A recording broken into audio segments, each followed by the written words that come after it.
Hello everyone, Creative Fun here, back again with another video, and we are once more back in Explain 11, and we are going to continue where we left off in the last episode. As you remember, I touched on Gardermoen Airport in Oslo and Norway, and we are going to bring this little bird back to Bergen Airport in West Norway. So a short 1 hour flight, roughly, a little bit less than 1 hour, and we're going to push our engines a little bit harder and not worry too much fuel consumption to make up some good time.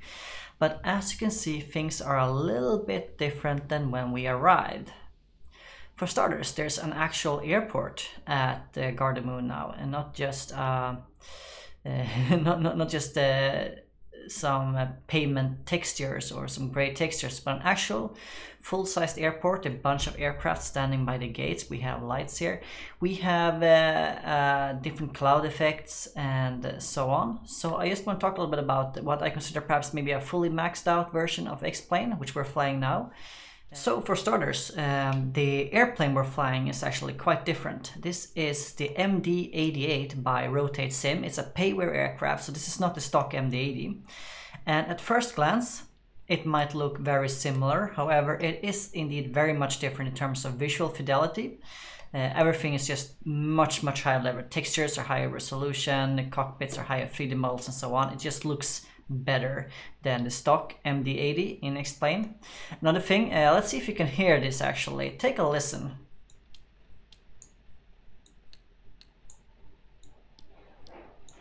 Every single switch has their own sound, appropriate sound for the cockpit. It's just, the sound design is just amazing. You can literally hear what switch you're flicking by just listening. If we take a look outside, even here, it's a much higher level aircraft in terms of visual fidelity. Textures are better, and the reflection here, I believe, feels more natural than in the stock one. So it looks very nice in my opinion. We're also going to go up here and we're going to go into aircraft management. We're going to open some doors, off door toggle. There we go. And I do believe we need the forward steer. There we go.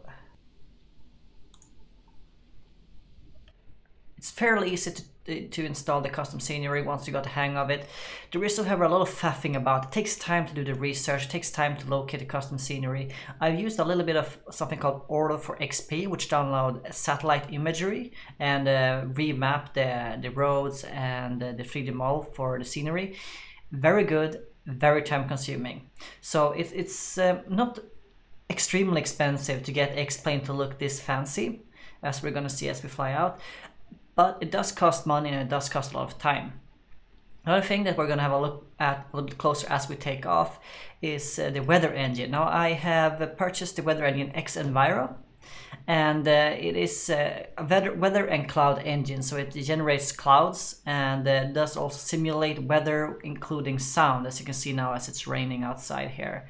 I believe it's very good, and for me it was worth the money. It's a bit expensive as an add-on, but worth the money in my opinion. I also have added an add-on they called Explain Realistic Pro or something. Let's see if I can find it here. Here, Explain Realistic Pro. The main thing it does, it creates a more realistic head movement. It's just an immersion mode basically. It makes everything feel a little bit more realistic. It also adds a little bit of extra sound, especially useful if you fly a lot of the stock aircraft. It kind of enhances the sound design for the stock aircrafts. So all in all, I decided basically to spend about half of what I spent on DCS with modules and scenery, and spend half of that money, equal money, on X-Plane 11 to get it to look and work like this. So I'm going to take you on a ride with MD-88. We're going to start up the airplane, we're going to load the passengers, and I'm going to talk a little bit about the MD-88 as well as we get going. So first thing first, we need to get the APU up and running. Let's see here if I can remember where the buttons. Wrong. There we go.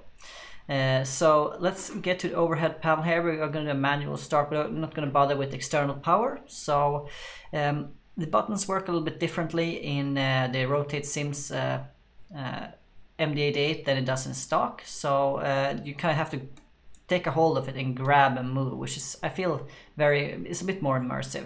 Of course, that's the APU. We're not going to start the APU just yet. We're going to grab the battery here switch, and then we are going to turn on the start pump, and usually you turn on one of the fuel pumps there, and then we're going to start the APU, and the APU is going to spool up here.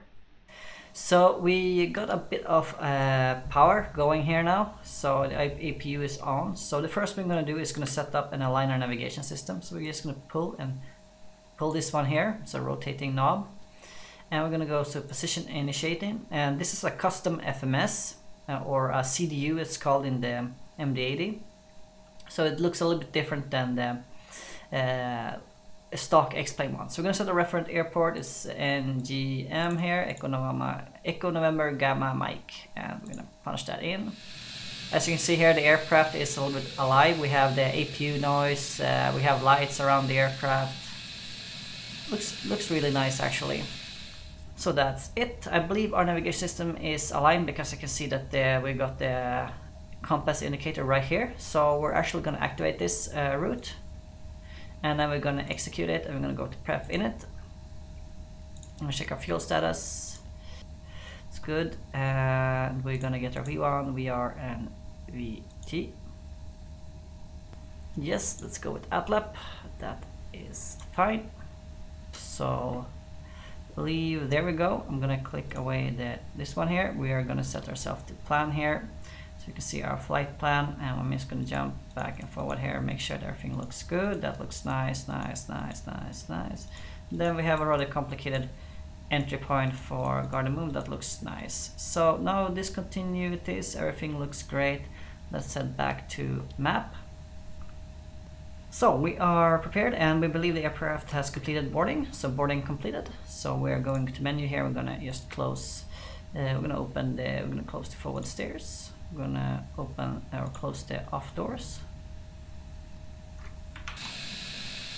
And yes, everything is nice and tucked in here. So it's time to start up the aircraft. We are going to first and foremost get permission to roll back. So I'm gonna call tow truck service. And I'm using pushback service. I'm using better pushback. I'm gonna just click start pushback. Outfit. Please show me where you want to go. And I just want to go, let's see here, we need to go like this. So we don't need to go a lot, I just need to go a little back here so I can turn myself. This is enough. Okay, all doors and hatches are closed, ready to connect. I'm going to turn off the floodlights. And we don't need the wing lights either because we've done all the checking. In the meantime, I'm going to set up my flight director. Start with turning flight director on. Let's see, our initial altitude, I believe we're cleared for when we take off from Garden Moon is, let's see, 4,000 feet. So we're going to start with 4,000 feet initially. Like that. Set that one there. And we are going to set a heading of, let's see, runway heading, 194. Connected and bypass pin and service. Release parking brake. Going to release parking brake here. There we go, and then I'm going starting pushback, and you may start engines.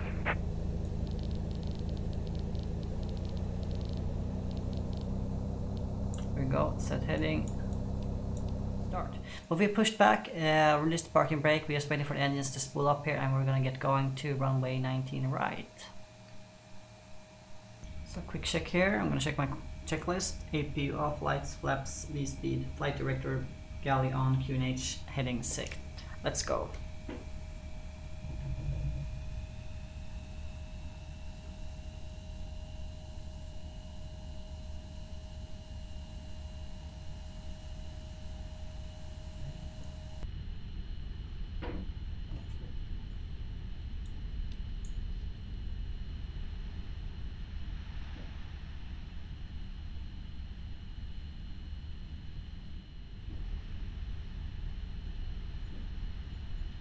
And as you can see a little bit here, if I brake now, please have a look at the head.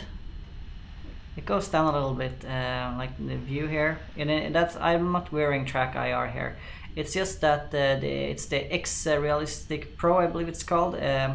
kind of allows for a bit of head wobble in a very immersive way.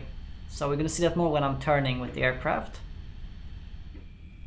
So we're going to take off very soon. I'm just going to do a before takeoff checklist. So I'm just going to pull out the lightings here. We're going to turn off the anti-collision, doesn't need to be on. Turn on the strobes. That's good. Let's do a pre-takeoff checklist. Make sure everything is clear. Yes, let's go out on the runway. So you can indeed get the X-Plane 11 to look absolutely stunning with a couple of free mods. Now Guardian Moon here is a completely free add-on I downloaded, but getting all the object libraries that you need to download, it's quite time consuming actually. So I would recommend, like, if you're going for this realism and you want the airports and stuff like that, it is definitely worth your time. But if you're more interested in the flight model and how the aircraft flies, you might be turned off with all the faffing about that is required to get these sceneries, these free add-on sceneries.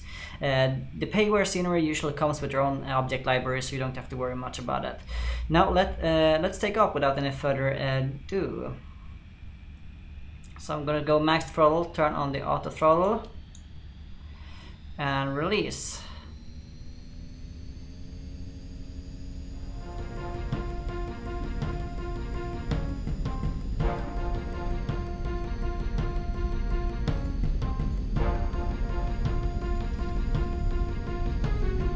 The throttle is a bit wonky, but it's okay, just let it do what it do.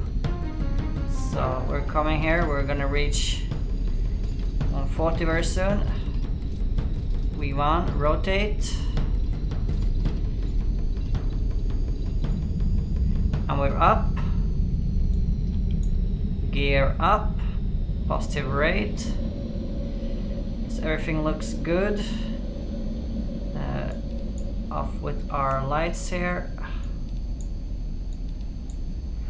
Good, and we are doing good there. So let's switch to nav track. Click nav here. We're on nav track, and we're now going to follow our flight director here. Gonna reset my trim a little bit downwards there. It feels much better.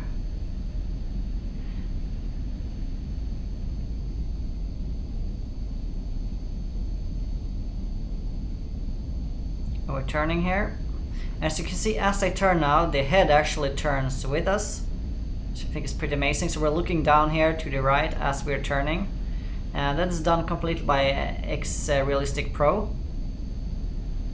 Breaking through some clouds here, and as you can see, the clouds are a bit different than the ones we had previously. This is the ENBR clouds, and we have also ordered for XP satellite terrain here as well, to make the terrain more realistic. So all in all, a lot of different add-ons, and now the terrain is disappearing and we're going up into the clouds here. I'm gonna trim down a little bit again. Just gonna start climbing through the clouds here towards our way to the main ATLAP waypoint. Let's see where that is. There's the ATLAP waypoint. That's looking good.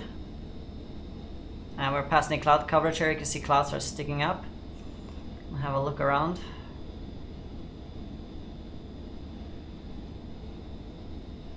Looking very nice.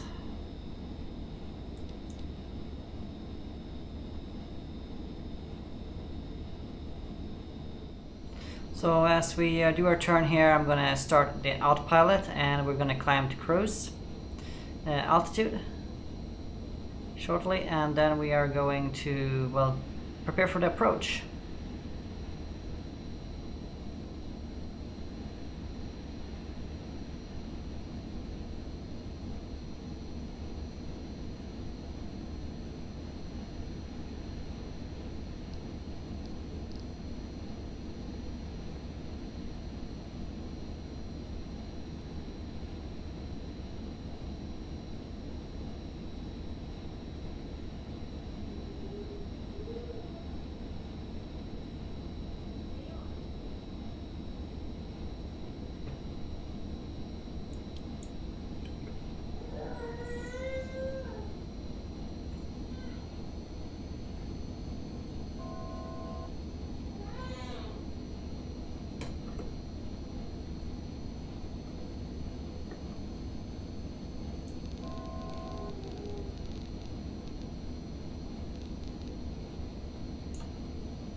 So we're now turning towards our first main waypoint into the main airway here. We're gonna aim for reaching cruise fairly soon. Gonna speed up very soon as well.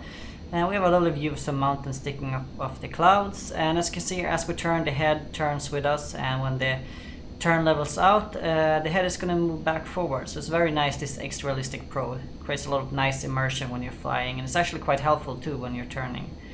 So looking really good. And I'll see you guys again once we reach our cruise level, I believe, and top of climb, I believe it's called.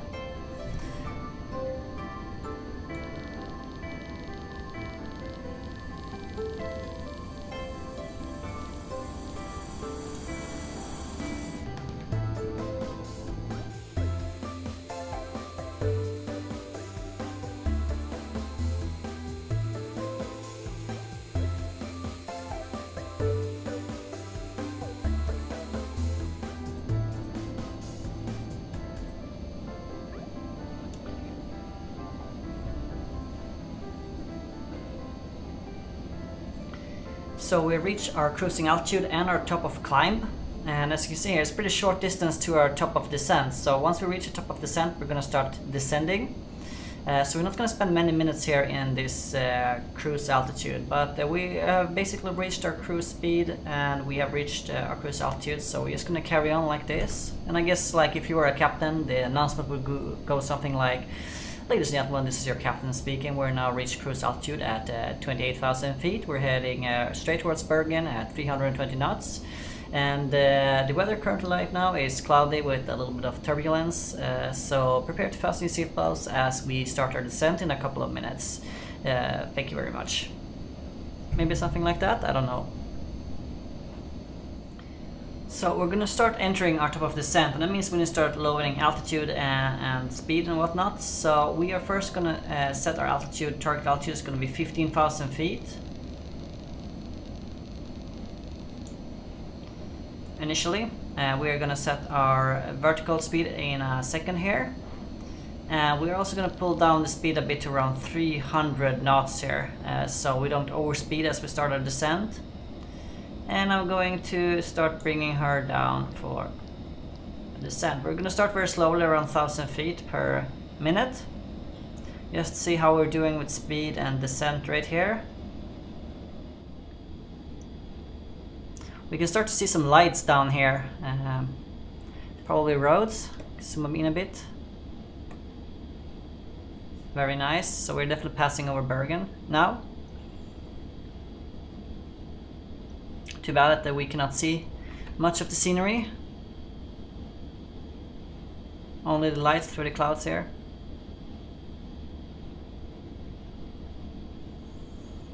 And once we're on final approach, this Bablu, we're gonna use the ILS to capture our ILS beacon, and then we're gonna use that to guide us down. And we're gonna double check here at 2,500 meters, or sorry, feet. That's when we're gonna capture the ILS. We need to make sure when we reach Balbu here that we are at around 2,500. We'll start descending to 2,500 so we can capture the ILS. That's very important, especially in these weather conditions. It's always easier to have the ILS guide you down.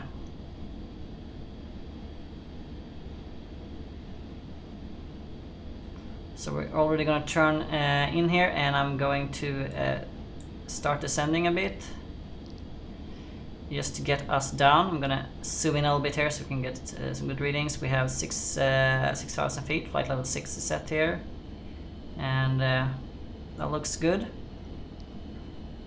Descend through the clouds a bit here. I am gonna pull down the flaps a notch.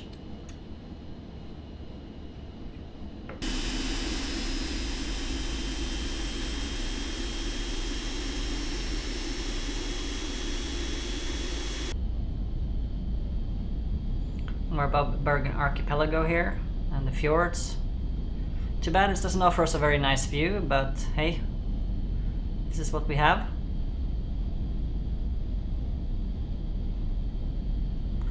Airport should be to our left. I believe I can see the airport. The bright lights there to the left should be the airport. I'm gonna turn in momentarily. Perfect, and I'm gonna set the target to 1,500. we have the ILS marker here, so as soon as we completed our turn, we are going to turn on the Warlock to have us guided, to guide for the beacon here, so we fly straight towards the airport, and then I'm going to see if I can get a hold of the ILS as well. So let's do a little bit of descending here.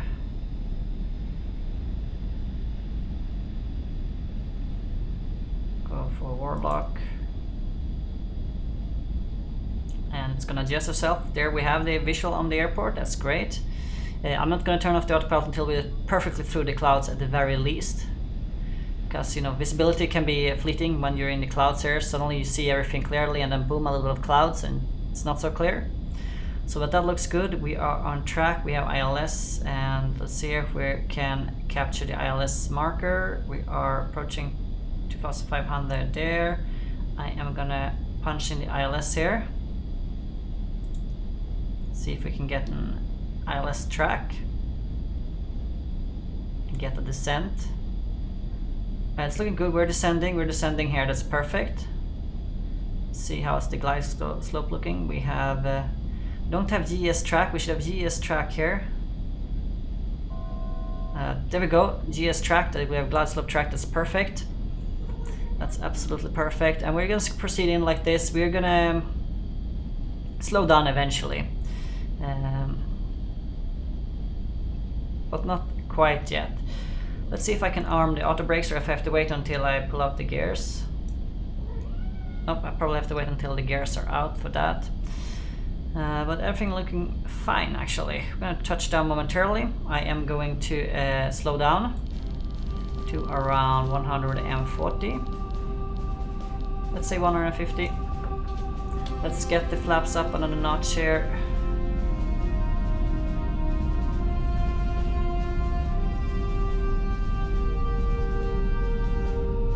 That's good, and then let's get our gear down. As you can see here now, it's you know, the weather is pretty bad here as we pass through the clouds and everything, so I'm gonna maintain the autopilot on here and let everything else be done by me. Let's see here, let's arm the brakes. Great, brakes are armed. We have a good airspeed, good descent rate. We'll leave a little bit high here, but I'm gonna trust the autopilot. We have a glide slope track, so it should be fine. Yes, let's hope the autopilot can keep us on track here. Does seem like it is doing it.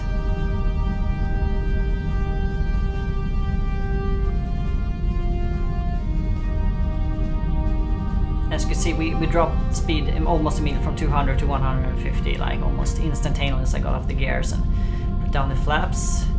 We are going to go full flaps here for our final approach. We are going to set the auto throttle to around 45.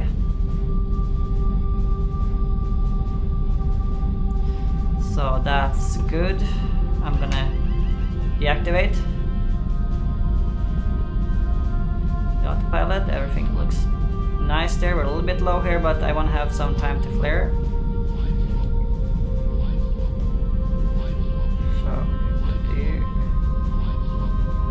Fine. He's complaining, but I feel comfortable. Here we go. Well, the tarmac, we're gonna go idle here. Let's see if we cannot pull the aircraft down slowly. Ooh, a little bit bouncy. That's good.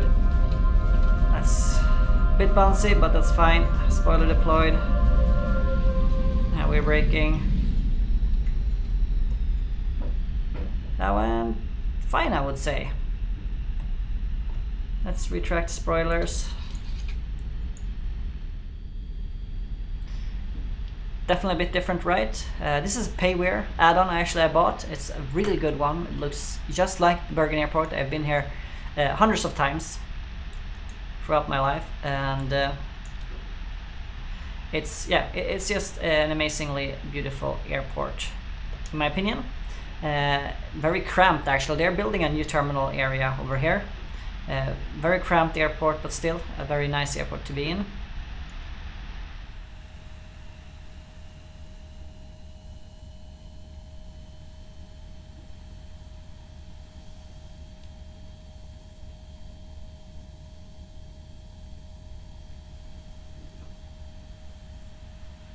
awful parking job, but I'll have to suffice.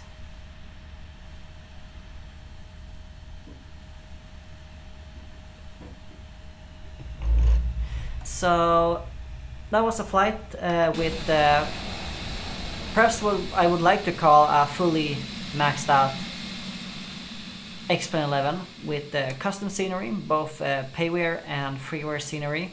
This is the payware scenery, very beautiful rendition of the Bergen airport, Flasland.